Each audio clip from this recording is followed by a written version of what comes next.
जो क्रूर मनुष्य अपना बल देख करके दूसरे की संपत्ति से ललचा कर उसका अपहरण करने के लिए बल का प्रयोग करता है, तो वो भले असहाय और असमर्थ दिखाई देता हो, पर तुम्हें कोई कवच ऐसा नहीं बना जो सुरक्षित रख सके, तुम्हारा निश्चित नाश हो जाएगा। ये बोल रहे हैं भगवान संजय से। हे संजय, ये जो लुटेरों का रूप धारण किए हुए दुर्योधन आदि हैं, इनके वध करने से पुण्य होगा। तुम कह रहे हो पाप होगा, हम कह रहे हैं तत्र पुण्यम दस्यु वधेन लभ्यते सोयम दोषः कुर्भिस् तीव्र रूपः। उसका दोष तीव्र रूप धारण करके उसको नष्ट कर देगा। इसलिए सबसे प्रार्थना करते रहते हैं कि आप जो गलत करके सोचते हो सुखी हो जाएंगे, वो आप अपने नाश का इंतजाम घर में कर रहे हो, अपने पूरे परिवार को संकट में डालने का इंतजाम कर रहे हो।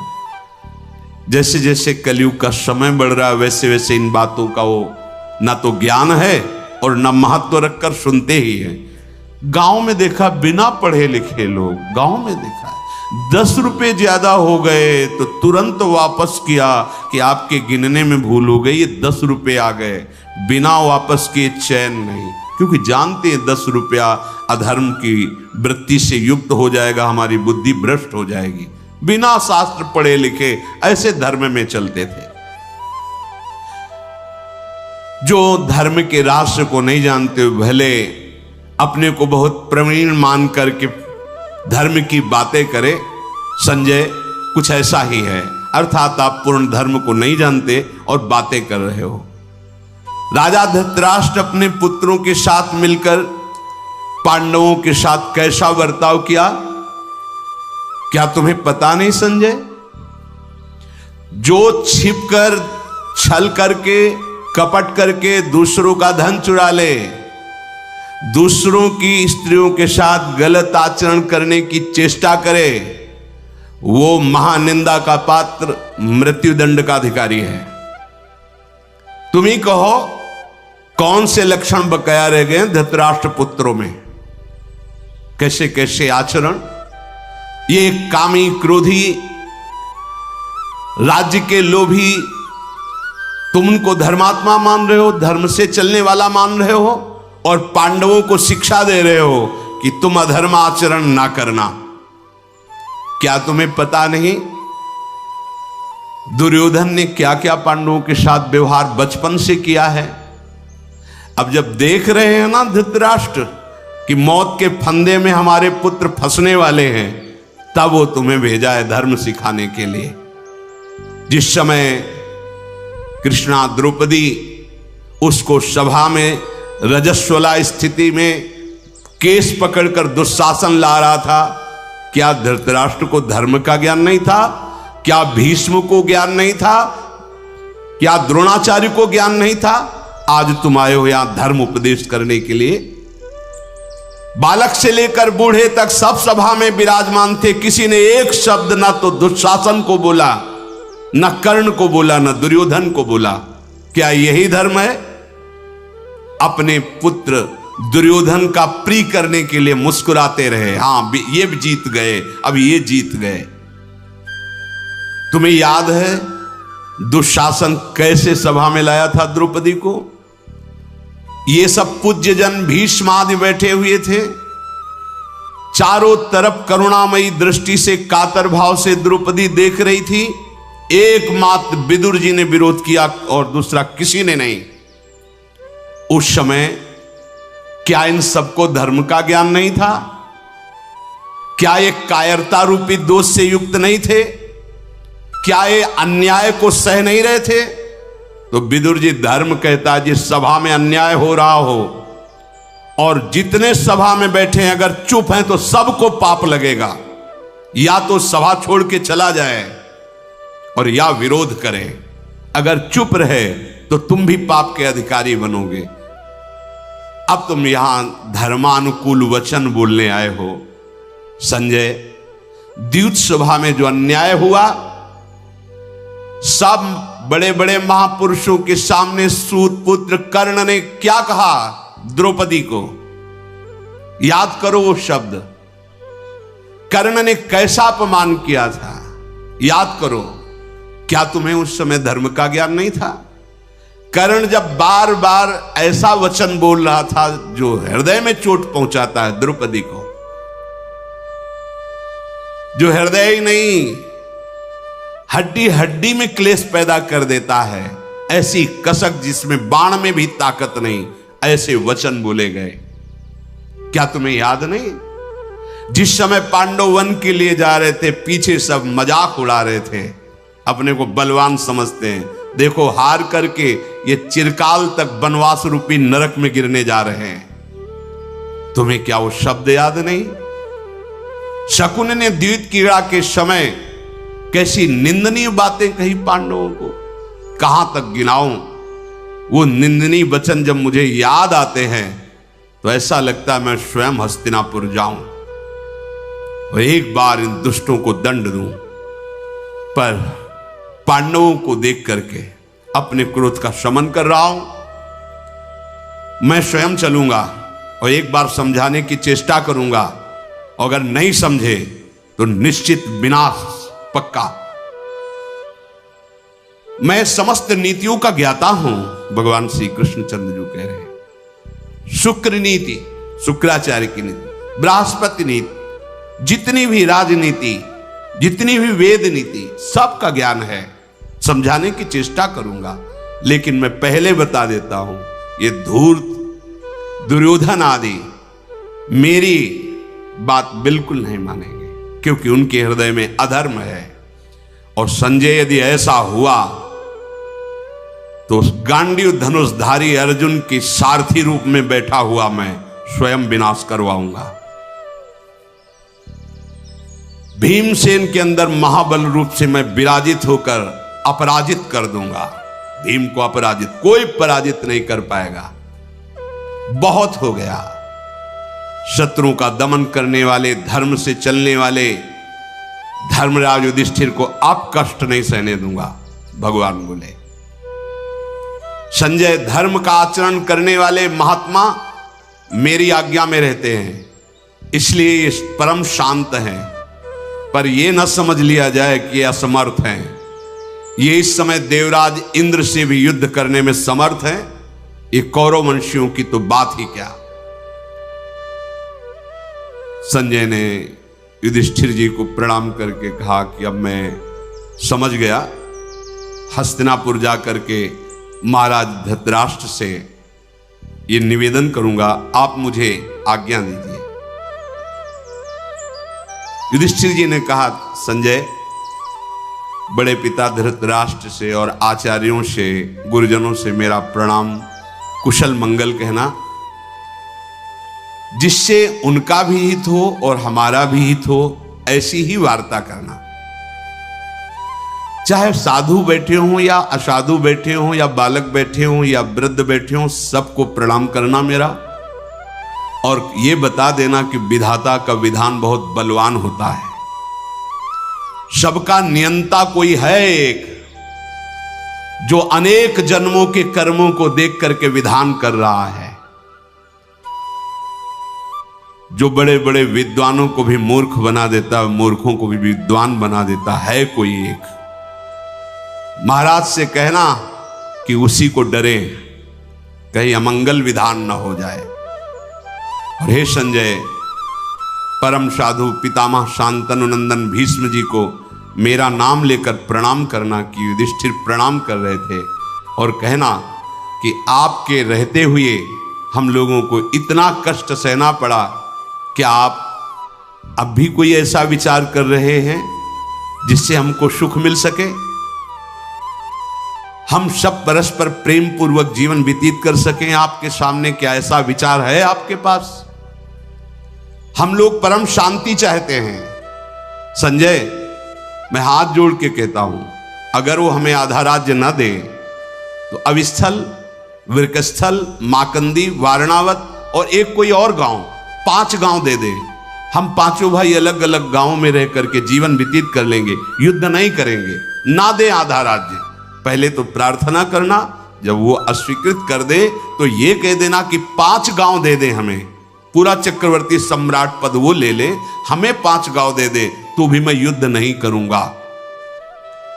हम 5 भाई अलग अलग गांव में रह करके अपने परिवार का पोषण करते हुए शांति से व्यतीत करेंगे। पर हे संजय, यदि ये बात उनकी समझ में ना आवे और वो शांति धारण ना करे, तो आप इतना जरूर बता देना कि हम युद्ध करने में पूर्ण समर्थ हैं। हम ये भीख नहीं मांग रहे 5 गांव की, शांति के लिए कह रहे हैं। युधिष्ठिर की आज्ञा पाकर के संजय वहां से प्रस्थान किया, हस्तिनापुर आए। राजभवन के द्वार में द्वारपाल से कहा, निवेदन करो महाराज से कि संजय मिलना चाहते हैं। द्वारपाल, पहले जाकर महाराज को प्रणाम करो, सूचना दो, फिर तुरंत मुझे आज्ञा बताओ। द्वारपाल ने जाकर कहा, महाराज की जय जयकार हो। पांडवों के पास से दूत संजय आपके दर्शन की इच्छा से द्वार पर खड़े हैं, क्या आज्ञा है? धृतराष्ट्र ने कहा, तत्काल संजय का स्वागत करो और सकुशल हमारे पास लाओ। मैं बहुत जल रहा हूं, उनके वचन सुनना चाहता हूं। क्या कहा युधिष्ठिर ने? इस प्रकार राज आज्ञा पाकर सूत पुत्र संजय ने बुद्धिमान सूरवीर श्रेष्ठ पुरुषों से सुरक्षित विशाल राजभवन में प्रवेश किया और विचित्र वीर नंदन महाराज धृतराष्ट्र को हाथ जोड़कर अपना नाम लेकर प्रणाम किया कि संजय आपको प्रणाम करता है। पांडवों के पास जाकर लौट आया हूं। उन्होंने तो पहले बड़ी प्रसन्नता से आपको प्रणाम कहा है और आपके पुत्रों का कुशल मंगल पूछा है। धृतराष्ट्र ने कहा, संजय कुशल मंगल की बात नहीं, उन्होंने युद्ध के लिए क्या कहा? उन्होंने कहा, महाराज पांडुपुत्र राजा युधिष्ठिर अपने मंत्रियों सहित बैठ करके सलाह करके बात कही है कि कोई है ऐसा ईश्वर जो कठपुतली की तरह पूरे त्रिभुवन को नचाता है। महाराज इस बात पर ध्यान दें, उस ईश्वर को साक्षी करके देखे कि कैसा धर्माचरण किया है या अधर्माचरण। युधिष्ठिर बहुत कष्ट सहने के बाद भी वो यही बात कह रहे हैं कि आप विचार पूर्वक वो कार्य कीजिए जिससे युद्ध ना हो, ये भयंकर कर्म होने वाला है। महाराज आपने वास्तविक बहुत बड़ा पाप किया है। संजय कह रहे हैं, आप इस पाप का दुख जरूर भोगेंगे। मैं इस निश्चय पर पहुंच गया हूं कि आपके द्वारा ही ये विधान ऐसा पापमय हुआ है जो द्यूत क्रीड़ा जुआ खेलने का। अब वो लग रहा है कि ज्यादा समय नहीं आपके विनाश में। महाराज आप कभी एकांत में बैठकर अपने कर्म पर ध्यान दीजिए। आप सदैव धर्मात्मा युधिष्ठिर को अधर्म से युक्त अपने पुत्र के द्वारा पराजित ही कराते रहे हैं। इस लोक में आपकी निंदा हो रही, पर लोक में आपको नरक भोगना पड़ेगा महाराज, क्योंकि आप पाप में अधर्म में रति करते हैं। घबरा रहे हैं धृतराष्ट्र जी, क्योंकि उन्हीं का आदमी उनकी निंदा कर रहा है। आंख, कान, नाक, त्वचा, जिह्वा, ये 5 ज्ञानेंद्रियां समस्त शरीरधारियों के पास हैं।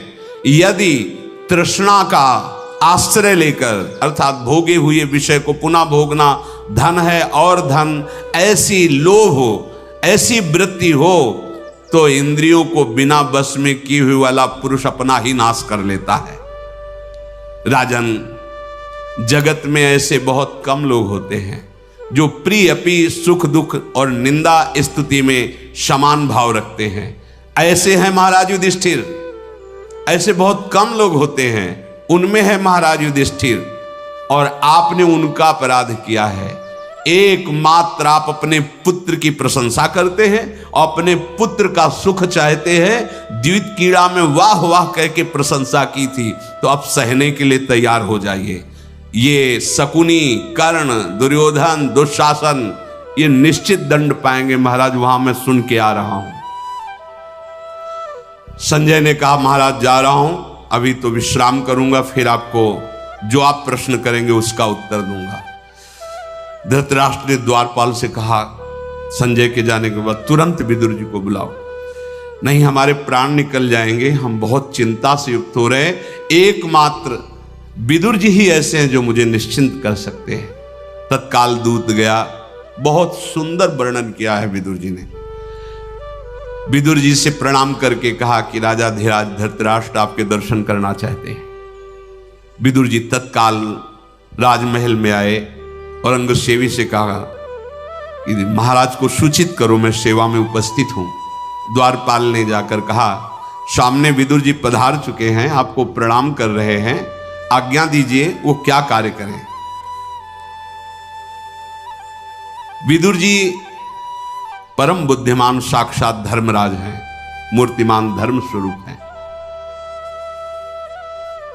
विदुर, मेरे हृदय में बहुत चिंता और घबराहट हो रही है, तुम ही हो जो मुझे चिंता रहित कर सकते हो।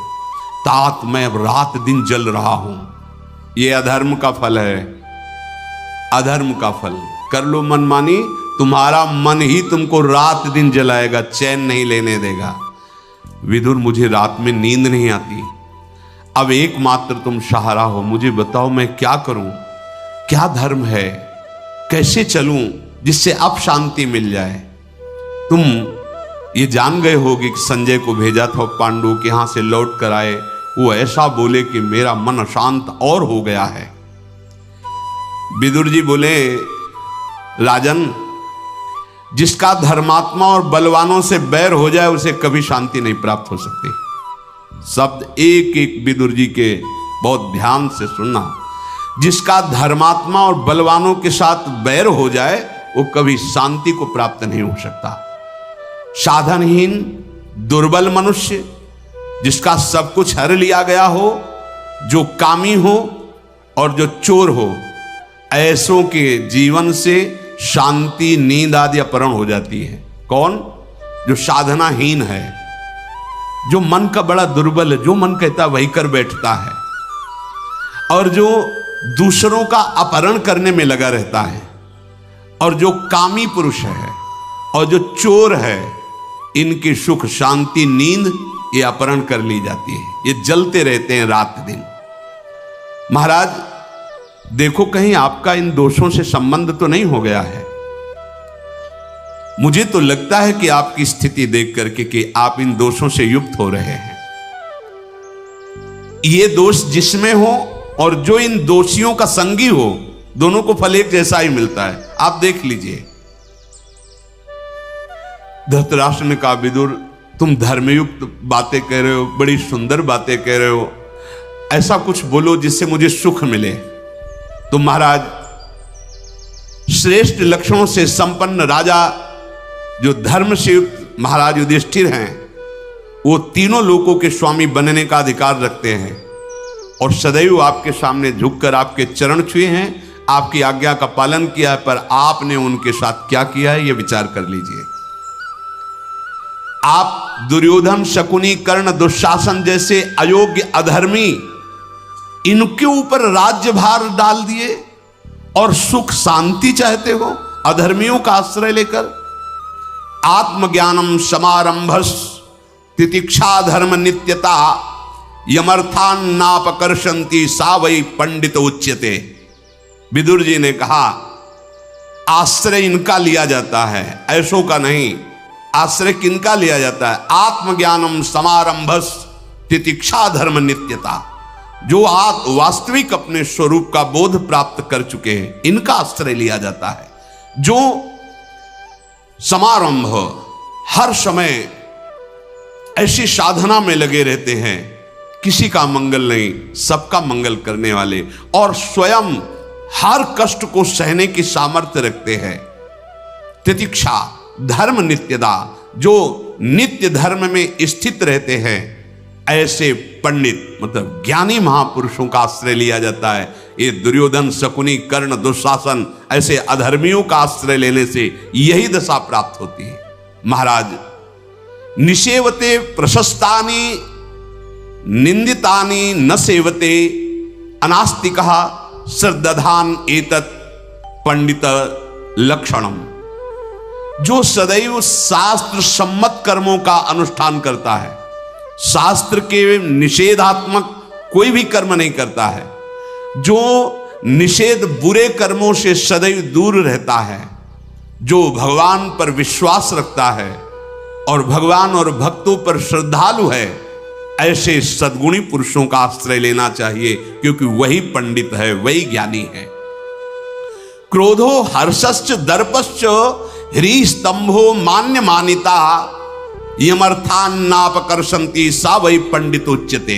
हे महाराज, जो क्रोध को सह जाता है, बड़े से बड़ा लाभ प्राप्त होने पर हर्ष नहीं करता, बड़ा सा बड़ा सम्मान प्राप्त करने पर भी अभिमान नहीं करता, जो सदैव लज्जावान है, जो उद्दंडता का त्याग कर दिया है, और जिसमें कहीं ऐसा भाव नहीं अपने को पूज्य भाव में मानना कि मैं बड़ा श्रेष्ठ, वो पूज्य कहा जाता है, वो पंडित कहा जाता है, वही ज्ञानी कहा जाता है। और जिसमें क्रोध है, हर्ष है, गर्व है, लज्जा है, उद्दंडता है, और अपने में ये भाव कि मैं पूज्य हूं, वो परम पुरुषार्थ से भ्रष्ट हो जाता है, उसे ही मूर्ख कहते हैं। यस्य कृत्यम न जानन्ति मंत्रम वा मंत्रितम परे कृतमेवास्य जानन्ति स वै पंडितोच्यते। महाराज, जब तक अपना कार्य पूर्ण ना हो जाए तब तक अपने कार्य को प्रकाशित नहीं होना चाहिए। बहुत ध्यान से सुनो, जो बात सत्संग में तुम्हें लग गई वो कल्याण करके छोड़ेगी, फिर तब तक उसे बोलना नहीं जब तक तुम्हारा कल्याण ना हो जाए। उसे ऐसे बोला जाता है कि संत जन ऐसा कहते हैं, बस वो मैंने पकड़ी है बात और वो मेरे जीवन में लाभ दिया, बिल्कुल नहीं, शांत नहीं, निकल जाएगी बात। ये लोग नहीं समझते हैं। जो कार्य तुमने अनुष्ठान किया है वो जब तक सिद्ध ना हो जाए तब तक प्रकाशित मत होने देना, किसी कोई जान ना पावे। यस्य कृत्यम न जानन्ति, विदुर नीति है, साक्षात धर्म बोल रहे हैं। यस्य कृत्यम न जानन्ति मंत्रम व मंत्रितम परे, किसी से सलाह लेने की जरूरत नहीं। जो शास्त्र और गुरु की आज्ञा, उसमें किसी की सलाह नहीं ली जाती, और तब तक उसे प्रकाशित मत करो जब तक सिद्ध ना हो जाए।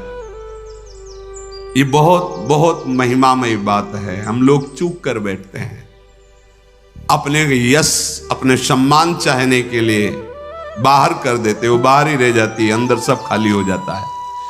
दूसरे लोग जान ही न पावे कि आपका क्या अनुष्ठान है, आपकी क्या स्थिति, आपके मन में क्या चल रहा है, ऐसा परमार्थ का प्रतीक होता है। ना सलाह ले, अपने से किए हुए दृढ़ विचार को किसी के सामने ना रखे कि आपका इस विषय में क्या विचार है। आज हमारे गुरुजी ने हमको आज्ञा करी, आपका क्या विचार है, बिल्कुल मार्ग से हट जाओगे। दृढ़ पकड़ लिया, किसी से सलाह नहीं, विचार नहीं, बिना विचार करी शुभ जानी। काम पूरा हो जाने पर सब जान जाएंगे, उसी को पंडित कहते हैं, उसी को ज्ञानी कहते हैं। यस्य कृत्यम न विघ्नन्ति शीतमुष्णम भयम रतिः श्रमद्धि रस मृद्धिर्वा सा वै पंडित उच्यते। चाहे सर्दी हो, चाहे गर्मी हो, चाहे भय का अवसर हो, चाहे सम्मान का अवसर हो, चाहे विपत्ति का अवसर हो, चाहे संपत्ति का अवसर हो, लेकिन जो अनुष्ठान किया है वो रुकना नहीं चाहिए। उस कार्य के विघ्न को सहकर आगे बढ़ाना चाहिए। यही ज्ञानी पुरुष का लक्षण है, यही विवेकी पुरुष का लक्षण है। सर्दी, गर्मी, भय, विपत्ति, संपत्ति, नाना प्रकार के विघ्न आपके मार्ग में आए, आपको कदम नहीं रोकना, आगे बढ़ाते चले जाना है, वही पंडित है, वही ज्ञानी है। विदुर जी महाराज ने कहा, क्षिप्रम विजानाति चिरम शृणोति विज्ञाय चार्थम भजते न कामात् नासम पृष्ठो विपयुंक्ते परार्थे तत्प्रज्ञानम प्रथमम पंडितस्य। सबसे बड़ा पंडित वो है जो महापुरुषों द्वारा दिए गए वचन को बहुत विचार पूर्वक, मंथन पूर्वक उसे स्वीकार करता है, सदैव उस विषय पर मग्न रहता है। सत्संग तभी लाभ देता है जब उसको मनन करके उतारा जाए। बोले सबसे बड़ा पंडित ज्ञानी कौन है? जो महापुरुषों द्वारा किए हुए प्रवचन, वचनों को बहुत देर तक उसमें मनन करता है। सुना भूल गए, ऐसा नहीं, उस बात को पकड़ा और उसमें मनन करने लगे। शीघ्रातिशीघ्र उस बात को मैं समझ गया और दूसरे को समझाना, ये ठीक नहीं है। पहले अपने पर विजय प्राप्त करो। जो आपके अंदर विकार हैं, विकार पर विजय प्राप्त कराने के लिए ये शास्त्र वचन होते हैं। अगर कहीं बहुत प्रियता है ऐसा, तो सत्संग में सुना था, आपने पकड़ा, आप इस पर चल रहे हैं, ऐसा नहीं संबोधन होना चाहिए। जो सुना उस पर मनन करो, समझकर कर्तव्य बुद्धि से पुरुषार्थ में प्रवृत्त हो जाए। किसी भी कामना से या बिना पूछे किसी को अपनी बात ना बतावे। किसी कामना से, ये धन दे देगा, ये सम्मान करेगा, ये जानेगा बड़ा भगत है, बड़ा तपस्वी आदि आदि, या बिना पूछे ना बतावे। और अगर कोई बात भी बतावे तो उसके अधिकार के अनुसार, सुना है, संतों से सुना है, ऐसा सत्संग में था, पकड़े पकड़े, ना पकड़े ना पकड़े, वो मुख्य पंडित है, ज्ञानी है। निश्चित यह प्रक्रमते नांतर वसति कर्मणः अवंध्य कालो वश्यात्मा सा वै पंडित उच्यते। जो पहले से तुम्हें उपासना, सेवा, कर्तव्य निश्चित किया गया है, उसी में चलो। बीच में तुम्हें कोई हटाना चाहे, क्या कर रहे हो ऐसा, अरे कहां समय बर्बाद कर रहे हो, नहीं, लक्ष्य तक पहुंचे बिना तुम्हारा अनुभव है नहीं, बीच में आकर कोई तुम्हें विघ्न पहुंचावे उसकी बात नहीं माननी। कार्य के बीच में जो रुक जाता है वो मूर्ख कहा जाता है। लेकिन जो कार्य को बढ़ाता चला जाता है, समय को व्यर्थ नहीं जाने देता और चित्त को चिंता में नहीं डूबने देता, उसे ही पंडित कहा जाता है, उसे ही ज्ञानी कहा जाता है। फिर समझ लो, जो कार्य तुमने निश्चय किया है, उस कार्य की पूर्णता के बीच में कोई आकर उसके विपरीत आपको उपदेश, बहुत जल्दी लाभ मिलेगा, ये कर लो, वो कर, वो अनुष्ठान, वो निश्चय आपका बदलना नहीं चाहिए, रुकना नहीं चाहिए, समय व्यर्थ नहीं जाने देना चाहिए, चित्त को चिंता में नहीं फंसने देना चाहिए, नहीं अविश्वास हो जाएगा, आपको निष्ठा प्राप्त नहीं हुई, स्थिति प्राप्त नहीं हुई, चित्त चिंतन में फंस जाएगा। आदि कर्माणि रंजन्ते भूति कर्माणि कुरुवते हितम चा ना विश्रूयन्ति पंडिता भरतर्षभ। हे भरत कुलभूषण, जो ज्ञानी जन कहे जाते हैं, वो श्रेष्ठ आचरण किए हुए महापुरुषों के जो होते हैं, उन्हीं का अनुसरण करते हैं, उन्हीं से उनकी उन्नति होती है। उनके हृदय में सदैव दूसरों की भलाई करने का भाव होता है और वो किसी के गुणों में दोष नहीं ढूंढते, दोष नहीं निकालते। जो अपना आदर होने पर हर्ष के मारे फूले नहीं समाते, अनादर होने पर मार शोकित संतृप्त हो जाते हैं, वो मूढ़ पुरुष कहे जाते हैं। चाहे जितना हर्ष का अवसर हो गंभीर रहो, चाहे जितना दुख का अवसर हो अपने को विषाद युक्त मत होने दो। बिल्कुल विवेक के द्वारा ऐसा कर सकते हो। जैसे गंगा जी के गहरे गर्त को कोई नाप नहीं सकता, ऐसे उपासक के चित्त को कोई नाप ना पावे। कितना भी सम्मान हो फूले ना, कितना भी अपमान हो क्षुभित ना होने दे, वही ज्ञानी है, वही पंडित है। जो संपूर्ण भौतिक पदार्थों की असलियत का स्वरूप जान चुका है। क्या असलियत है? परिवर्तनशील, नाशवान, दुखालयम अशाश्वतम, तत्वज्ञ सर्वभूतानाम। जितना भी कुछ आप देख रहे हो सबका परिवर्तन होगा, सब नष्ट होगा, ये असलियत है। जो संपूर्ण भौतिक पदार्थों की असलियत का जानने वाला है, सब कार्यों के करने का ढंग पता है उसे। जो मनुष्यों में सबसे बढ़कर वस्तु है विवेक, जो विवेकवान है उसे ही पंडित कहते हैं। महाराज, अश्रुतश्च समुन्नद्धो दरिद्रश्च महामना अर्थाश्च कर्मणा प्रेप्सुर मूढ़ इत्युच्यते बुधई। बुध जन, पंडित जन उसे मूर्ख कहते हैं जो पढ़े लिखे तो शास्त्रों को है नहीं, पर तर्क पे उतर रहा है, आता कुछ नहीं है। अश्रुतश्च, महापुरुषों के चरणों में बैठकर कभी शास्त्र श्रवण नहीं किया, कभी शास्त्र स्वाध्याय नहीं किया, बढ़ बढ़ करके बातें करते, उनको कहते हैं मूर्ख। और जो धन ना होने पर बड़े बड़े मनोरथों वाली बातें करते रहते हैं, बड़ी बड़ी बातें करते हैं और रुपया एक नहीं। बोले उनको कहते हैं मूर्ख, अर्थात इसका भावांतरिक साधना में तत्पर नहीं है। और वैसी स्थितियों का हमारे पास तो भगवत कृपा से दर्शन होते रहते हैं ऐसे जनों के। अब शास्त्रों का ज्ञान नहीं, बैठकर चरणों में महापुरुषों के शास्त्र श्रवण किया नहीं, तर्क, बोले इनको कहते हैं मूर्ख। धन संपत्ति है नहीं, कामना साइकिल से चलने की है नहीं, जो आज खरीदने की बात कर रहे हैं, बोले इनको कहते हैं मूर्ख। और कोई कार्य करने में प्रवीणता है नहीं, जानते हैं नहीं, और विधान बड़े बड़े वर्णन करते हैं, बोले इनको पंडित जन कहते हैं मूढ़ पुरुष। अर्थात धृतराष्ट्र जी को समझा रहे हैं कि सुख और शांति का मार्ग आप भी नहीं जानते हैं, क्योंकि अधर्मियों का आप साथ दे रहे हैं। अगर शत्रु को मित्र बना ले, यही बहुत ध्यान देना, और मित्र को शत्रु बना ले और बुरे कर्मों के करने में गर्व करे, तो वो मूढ़ चित्त वाला दुर्गति को प्राप्त हो जाता है। जैसे सबके परम मित्र हैं प्रभु और प्रभु के प्रेमी जन, स्वार्थ रहित जग जुग उपकारी, तुम तुम्हार सेवक असुरारी। तो उनसे तो द्वेष कर लेता है। और काम क्रोध मोह मद मत्सर में फंसे हुए जन, या काम क्रोध मद मोह मत्सर, इनसे वो मित्रता कर लेता है।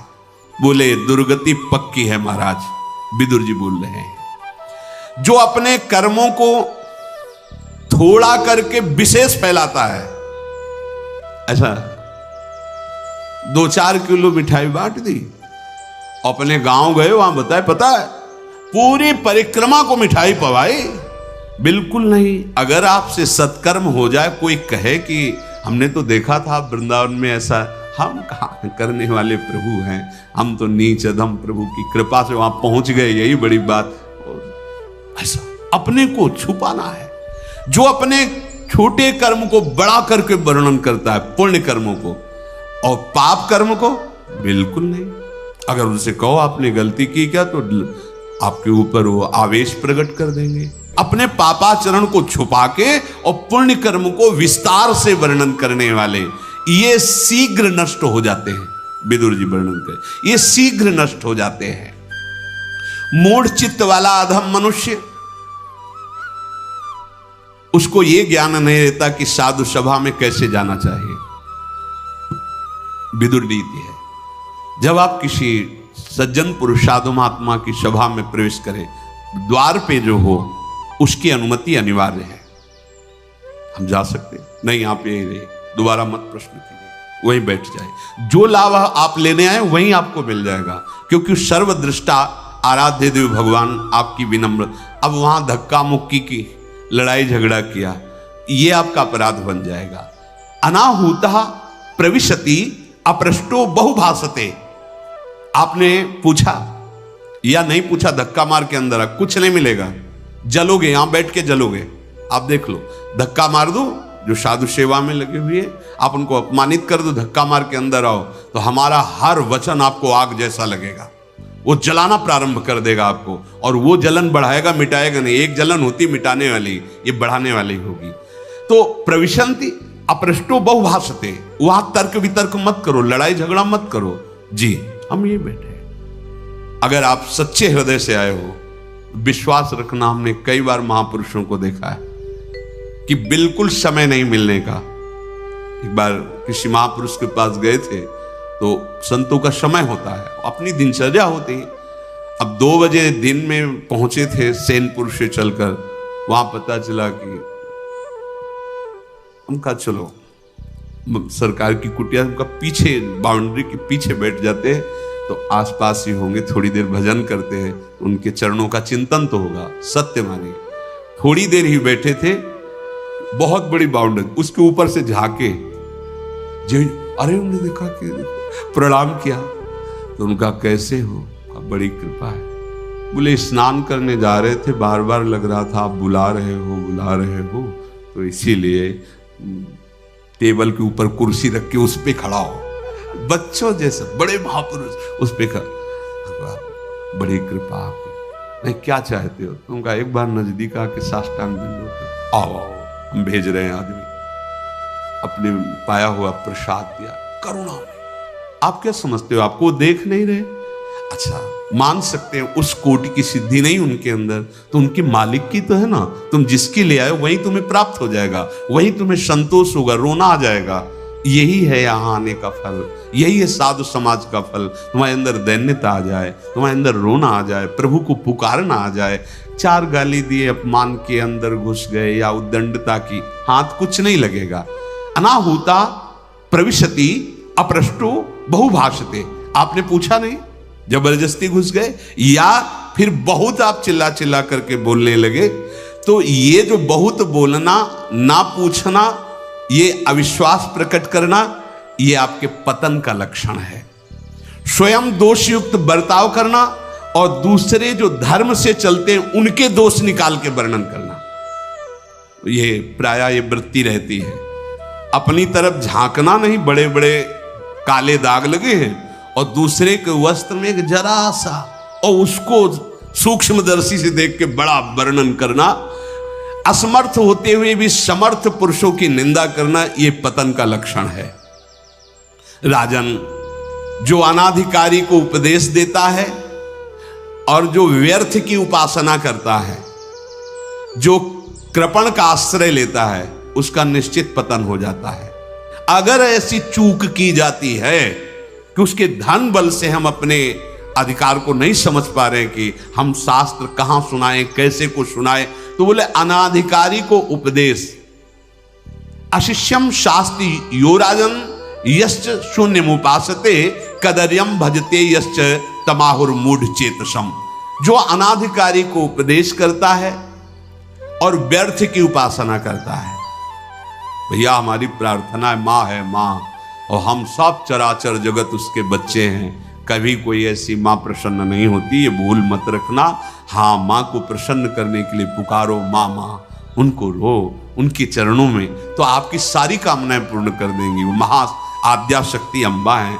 ऐसा हमारा हृदय आज तक स्वीकार नहीं कर पाया कि किसी भी जीव की हत्या करके तुम किसी भी देवता को प्रसन्न कर लोगे, या प्रभु को प्रसन्न कर लोगे, या माँ को प्रसन्न, ऐसा नहीं है। हाँ, कहीं कहीं ऐसी उद्दंडता देखी गई कि अपने शरीर का मांस नोच करके ऐसे, तो भगवान शिव ने आके डांटा बृकासुर को कि भाई हम तो एक चुल्लू जल से प्रसन्न हो जाते हैं, काय को करता है? वो मूढ़ चित्त वाला कहा जाता है, जो व्यर्थ की उपासना। राम कृष्ण हरि कीर्तन करो, देखो हृदय गदगद हो जाएगा, अश्रु चलने लगेंगे। भगवान सब कुछ देने में समर्थ हैं। अगर वो तुम्हें विषय नहीं दे रहे तो कृपा कर रहे हैं, तुम्हें अपने पास बुलाना चाहते हैं, महासुख देना चाहते हैं। अपने द्वारा भरण पोषण करने वाले व्यक्तियों के बीच में अच्छा पदार्थ लेकर स्वयं पा जाना, अच्छे अच्छे वस्त्र पहनना और उनको अन्य भोजन देना, ये क्रूर कर्म पतन करा देता है। बहुत ध्यान देने योग्य बात। आप अगर मुखिया हैं किसी भी समाज के या घर के या जहां भी जैसे, तो आपका प्रथम कर्तव्य है कि जो भी पदार्थ बना हुआ है वो सम होना चाहिए, आपके लिए कुछ विशेष नहीं होना चाहिए, और वो पदार्थ पहले जिनको हमारे आश्रित हैं उनको पहुंचना चाहिए, इसके बाद आपको पाना चाहिए। जैसे घर में है तो बड़े बूढ़े बच्चे, इनकी पहले व्यवस्था देखो, अच्छे अच्छे पदार्थ उनको पाओ, बाद में जो बचे सो राधे श्याम आप पालो। अगर ऐसा करते हो कि आप स्वामी हैं, आप मुखिया हैं, और आप अच्छे अच्छे पदार्थ पालिए, दूसरों को मिले ना मिले, और आप अच्छे अच्छे सुख पोशाक वस्त्र आभूषण आदि और अन्य ऐसे, बोले ये क्रूर कर्मों से पतन करा देता है, उसका पतन हो जाता है। बुद्धि से एक बहुत सुंदर विषय है, एकया द्वै विनिश्चित्य त्रिश्चतुर्भिर्वसे कुरु पंच जित्वा विदित्वा षट सप्तो हित्वा सुखी भव। परम सुखी होने के लिए एक से दो का निश्चय करे, एक से दो का निश्चय करे परम सुखी होने के लिए। एक क्या? बुद्धि से। दो का कर्तव्य क्या है और अकर्तव्य क्या है, अर्थात धर्म क्या है अधर्म क्या है, अर्थात पाप कर्म क्या है पुण्य कर्म क्या है। कर्तव्य और अकर्तव्य का निश्चय करे परम सुखी होने के। एक से अर्थात बुद्धि से दो निश्चय करे, कर्तव्य क्या है, अकर्तव्य क्या है। 4 से 3 को वश में करे, 4 से 3 को, साम दाम दंड भेद से शत्रु मित्र उदासीन को वश में कर ले।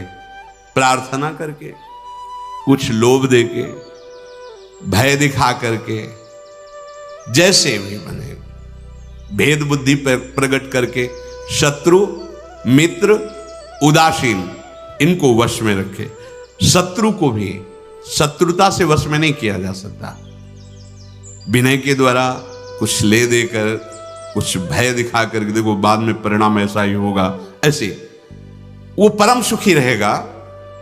और 5 को जीत कर, 5 मन सदैव इन 5 ज्ञानेंद्रियों को लेकर विषयों में विचरण करता रहता है। यदि ज्ञानेंद्रियों को वश में कर लो तो सुखी हो जाओगे।